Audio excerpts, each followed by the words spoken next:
আজকের ভিডিওটা শুরু করেছিল আমার বর, কারণ আজকে ছিল 11ই সেপ্টেম্বর আমার বার্থডে। ও যখন ভিডিওটা শুরু করে আমি কিছুই জানি না, কারণ তখন বাজে রাত 12টার সময় ও আমাকে ঘুম থেকে ডেকে তোলে। আর ও আমাকে সারপ্রাইজ দেওয়ার জন্য আগের থেকেই একটা কেক নিয়ে এসে রেখেছিল, যেটা আমি আগেই দেখে নিয়েছিলাম। কিন্তু যখন ও রাত 12টায় ঘুম থেকে ডেকে তোলে তখন একটু অবাকই হয়েছিলাম, কারণ আমি ভেবেছিলাম কেকটা হয়তো পরের দিনের জন্য। কিন্তু ও যে রাত 12টার সময়ে এটা এনে সারপ্রাইজ দেবে আমি তো ভাবতেই পারি, কারণ এর আগে আমি কখনো রাত 12টার সময় কেক কাটিনি। আর এবারের বার্থডেতে আমি ফার্স্ট টাইম রাত 12টার সময় কেক কেটেছিলাম। তো কেকটা তো আমি আগেই দেখে নিয়েছিলাম, কিন্তু ও যে গিফটটা রেডি করেছিল সেটার বিষয়ে আমি আগের থেকে একদমই জানতাম না। আর তোমাদের তো বলেইছিলাম আমি বাবার বাড়ি গেছিলাম আর সেখানেই আমি ছিলাম।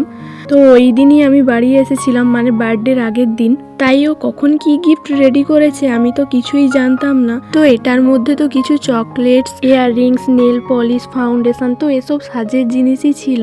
আর এটা তো আমার বিয়ের পর প্রথম জন্মদিন ছিল। তো এরপর সকালবেলায় কি কি করেছিলাম সবটাই তোমাদের সাথে শেয়ার করব পরের ভিডিওতে। আর এই ভিডিওটা ভালো লাগলে অবশ্যই একটা লাইক করে দিও, আর সাথে আমার চ্যানেলটা সাবস্ক্রাইবও করে দিও।